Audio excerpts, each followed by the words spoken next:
The following content has been generated with artificial intelligence under minimal human supervision. The data presented may contain errors or inaccuracies. The opinions expressed in this content do not necessarily reflect the vision, position, or values of DigiAll. We recommend verifying critical information with additional sources before making decisions based on this content.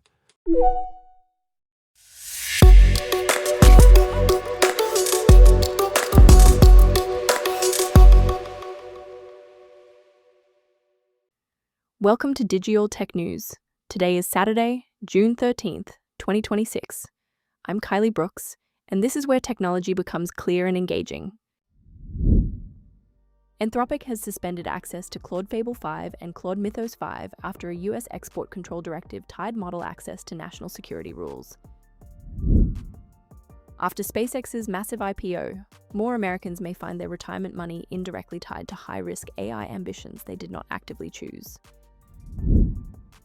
Mark Zuckerberg has told Meta employees the company has made mistakes during its AI-driven workforce transformation, while promising more stability ahead. Anthropic is launching Claude Corps, a fully funded fellowship meant to bring AI skills and tools into mission-driven nonprofits. Security researchers say a new agent-jacking technique can trick AI coding agents into running malicious code from fake Sentry error reports. Let's start with Anthropic, because this is a very concrete example of AI capability running straight into government control. On June 12th, Anthropic said it is suspending access to Claude Fable 5 and Claude Mythos 5 after a US government export control directive issued under national security authorities. The unusually broad part is the access rule. Anthropic says the directive requires suspending access by any foreign national, inside or outside the United States, including foreign national employees at Anthropic. In practical terms, the company says it has to disable the models for all customers to stay compliant. That is a major disruption because both models had launched just days earlier, on June 9th. Fable 5 was offered for general use as a Mythos class model, with added safeguards that route sensitive cybersecurity or biology queries to other models. Mythos 5 used the same underlying capabilities with relevant safeguards lifted, but was limited to approved partners, initially through Project Glasswing with the US government for cybersecurity work. The bigger question now is how companies build global AI products when access can be constrained not only by where a customer sits, but by the nationality of the people who might touch the system. Now to markets, where the AI story becomes personal even for people who are not buying tech stocks on purpose. Eduardo Porter's Guardian column frames SpaceX's huge IPO, a $75 billion raise at $135 a share, and an initial valuation of about $1.77 trillion, as a turning point for ordinary investors. The tension is simple.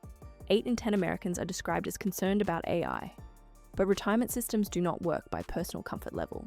Pension plans, 401k accounts, and broad market portfolios can pull people into exposure automatically as major companies enter public markets and indexes. The column connects that exposure to risky, multi-billion-dollar efforts by technology moguls to push advanced AI systems, including Musk-linked ambitions such as orbital data centers. So the listener question is fair. If you are skeptical of AI, can your financial future still become tied to it? Increasingly, yes, through passive investing. That matters because the risk is not just whether one company trades up or down after an IPO, it is whether a small set of tech billionaires can shape the retirement exposure of millions of people who never made an active bet on their vision. At Meta, Mark Zuckerberg is acknowledging the messiness behind an AI transformation at company scale. In an internal memo dated June 12th and seen by Reuters, Zuckerberg told employees, quote, "Given the complexity of these changes, we've made mistakes and will almost certainly make more," end quote. He also emphasized providing as much stability as possible in future organizational changes. Here is the key context. Meta has been pushing to integrate AI under heavy competitive pressure, and an earlier Reuters report in May said Zuckerberg had told employees no further company-wide layoffs were expected this year after previous restructuring. The important thing is not that an executive admitted imperfection. It is that AI is being used not just as a product strategy, but as an operating model that affects teams, roles, and morale. So is this really about smarter tools or about reorganizing around a technology whose workplace impact is still being defined? For employees, the promise of stability matters only if the next wave of AI changes comes with clearer decisions, not just faster ones. Anthropic is also trying a very different kind of AI rollout with Claude Corps. This is a national fellowship for early career people who have less than 2 years of full-time work experience, are over 18, and are authorized to work in the US. Fellows will be trained to use Claude effectively, then matched with mission-driven nonprofits for full-time, in-person, year-long placements where they build AI tools and systems for the host organization. The first cohort of 100 fellows starts in October 2026, applications are open through July 17th, and later cohorts are planned for January and August 2027. CodePath will employ and train the fellows, while social finance supports learning and measurement. I like the theory of impact here because nonprofits often face the same operational problems as larger organizations, but without the budget or technical staff to build their own AI capacity. The trade-off is execution. A year-long fellow can be transformative if the work is integrated into the organization, but it can also become a one-off project if the host cannot maintain it. The real test is whether Claude Corps leaves nonprofits with durable systems and fellows with durable skills, not just a polished pilot. Finally, a security story that should make every developer using AI coding agents pause. Researchers at Tenet Security, Ron Bobrov, Barak Sternberg, and Nevo Poran describe a new attack class called Agentjacking. The idea is unsettling because it does not require malware, phishing, stolen credentials, or a compromised server. An attacker only needs the ability to send a malicious Sentry event using a public DSN, the identifier Sentry uses for event ingestion. From there, the problem is trust. Sentry accepts arbitrary payloads. The Sentry MCP server can return that data to AI agents, as if it were trusted system output. And agents, such as Claude Code and Cursor, may read fake diagnostic errors as legitimate instructions to fix a problem.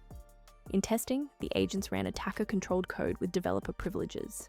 Tenet reported 2,388 organizations exposed through public Sentry APIs and more than 100 agents acting on injected errors in controlled tests, with confirmed execution across organizations ranging from Fortune 500 enterprises to independent developers. Sentry was notified on June 3rd, acknowledged the issue, and declined a root fix, calling it technically not defensible. The practical lesson is bigger than Sentry.